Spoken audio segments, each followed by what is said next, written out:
Tears in Tehran for a national hero. Even Iranians with doubts about their government saw Qassem Soleimani as a loyal soldier. Revenge, revenge, says the placard, a message to the Americans. Everyone loved him. He was a selfless person who knew he would be martyred one day. His loss is very hard for us to bear. Tens of thousands turned out in Kerman, Soleimani's hometown. The Iranian government has declared 3 days of mourning for the man whose job it was to counter US power by financing and arming militia groups across the Middle East. On state TV, the announcer delivered a message from the supreme leader, Ali Khamenei. Harsh retaliation is waiting for the criminals whose filthy hands spilt the blood of Qassem Soleimani. The spokesman for Iran's Revolutionary Guard was torn between grief and fury. The temporary happiness of Americans and Zionists will not last long and will soon turn to mourning.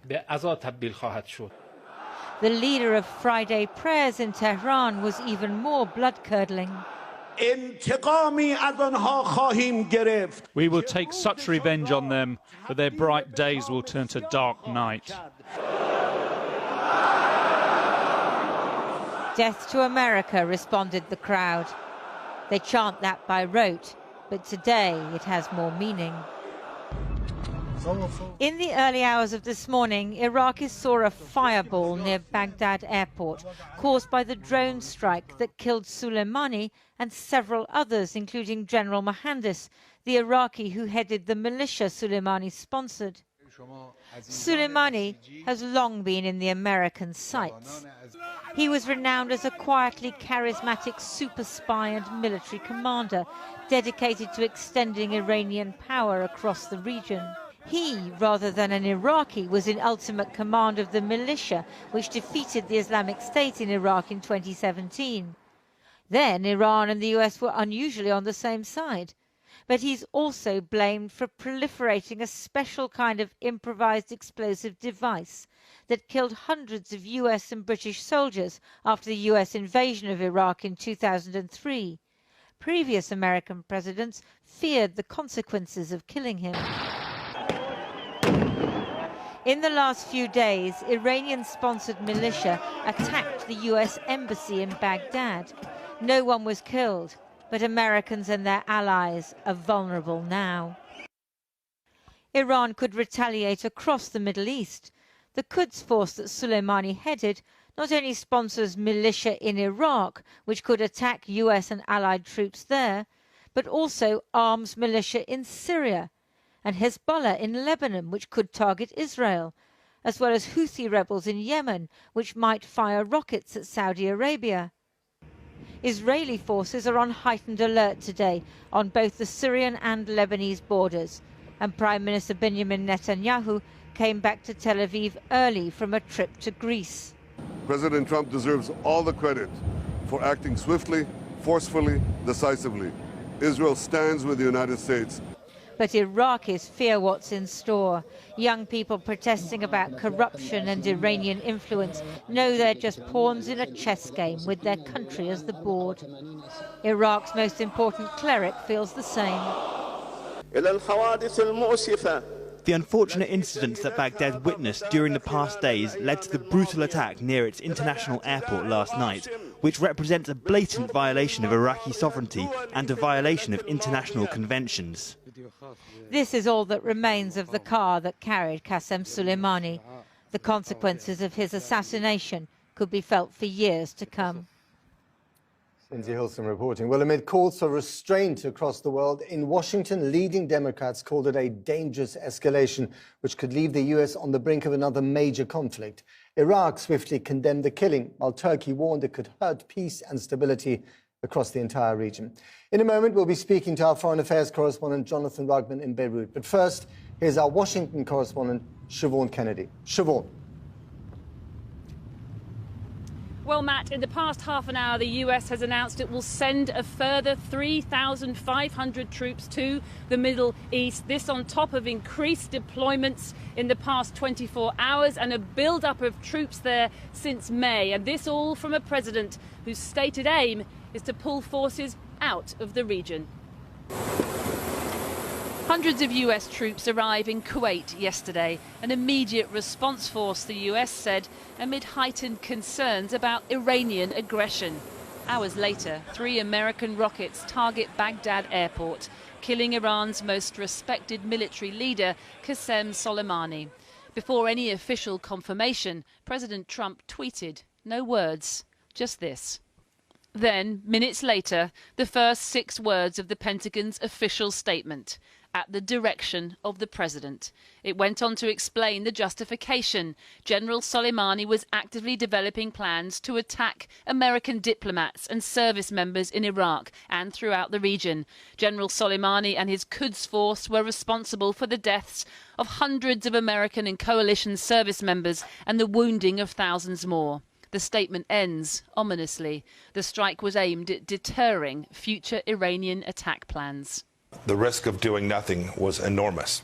The Secretary of State provided no evidence of those future attack plans, instead insisting the decision to assassinate Iran's most revered general might somehow de-escalate the tension.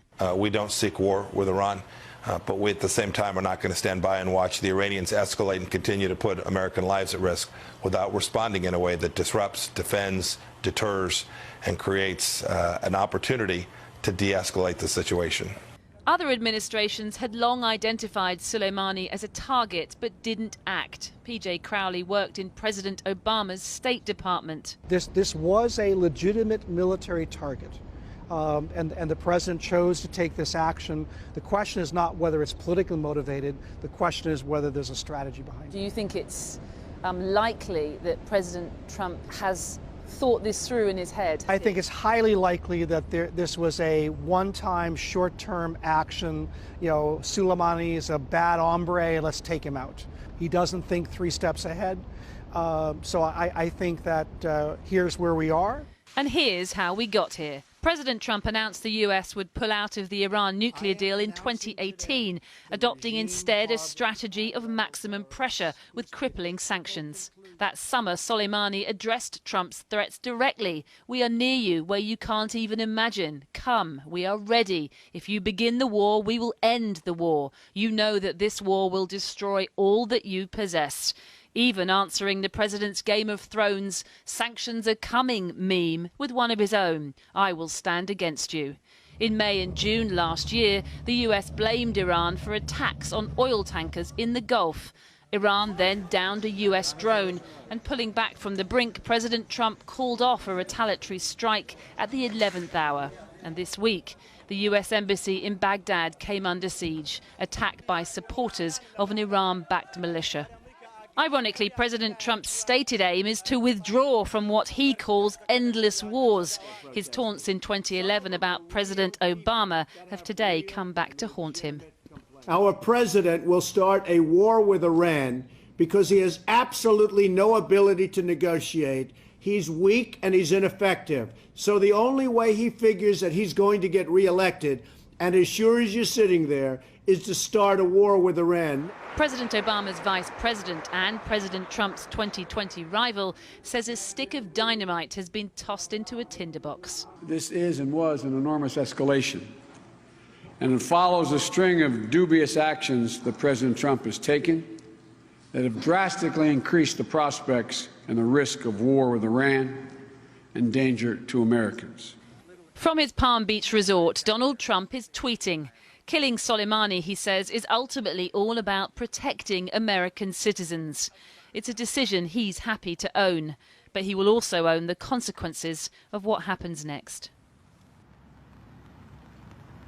Well, Donald Trump's actions have heightened political tensions here too. Remember, he's just been impeached, so tensions were already pretty high. And while everybody agrees that Qassem Soleimani had American blood on his hands and deserved to be taken out of the picture, the Democrats are furious at what they see as the president's seemingly unilateral action, to do this without consulting Congress first or any senior members like the House Speaker Nancy Pelosi, all of whom now are extremely concerned that the president's actions could bump America into what they call an unauthorized war with no strategy really for how it all ends. And that's the big question here. Has Donald Trump got a contingency plan for what happens next? We know the US embassy in Iraq has told all US citizens there to leave immediately, and there are reports too of defences being bolstered in cities like New York. But what's the plan beyond that? Or are we witnessing what we've become used to with Donald Trump now in the past? Act first and think later. Siobhan, thanks very much indeed. Well, let's go now to the Lebanese capital, Beirut, and our foreign affairs correspondent, Jonathan Rugman. Jonathan, what's the reaction there?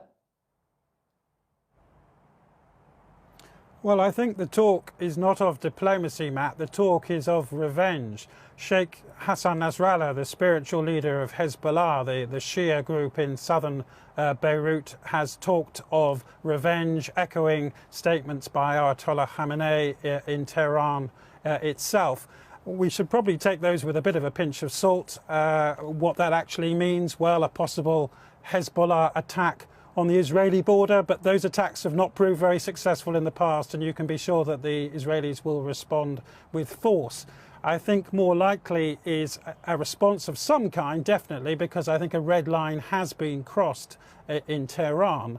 Whether that's a cyber attack or an attack on shipping in the Straits of Hormuz. You may remember that British oil tanker, British flagged oil tanker, which was seized briefly last summer. But I think most likely is a response inside Iraq itself, where there are American troops and indeed a few hundred British troops.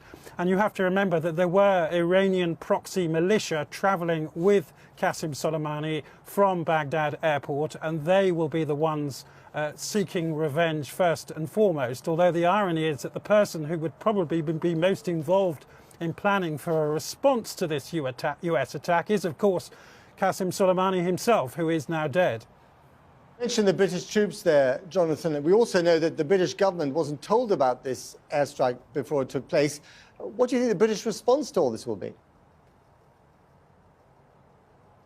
Well, I think actually the British will be quite relieved that it is out there, that they didn't know about this attack, because they have been trying, ever since Donald Trump pulled out of the Iran nuclear deal, they have been trying to put clear water between themselves and the Americans on Iranian policy. They don't want to be scooped up in the same bucket as the Americans. They don't want themselves to be seen as a proxy for the Americans in the Middle East, so that a British oil tanker might be seized, so that British troops might be attacked. They don't want that to happen. And I can tell you that before Christmas, British officials in Whitehall were scenario planning what would happen if an American official or a contractor in this case was killed in Iraq by Iranian proxies. And that is precisely what happened a week ago. An American contractor was killed in northern Iraq in a rocket attack.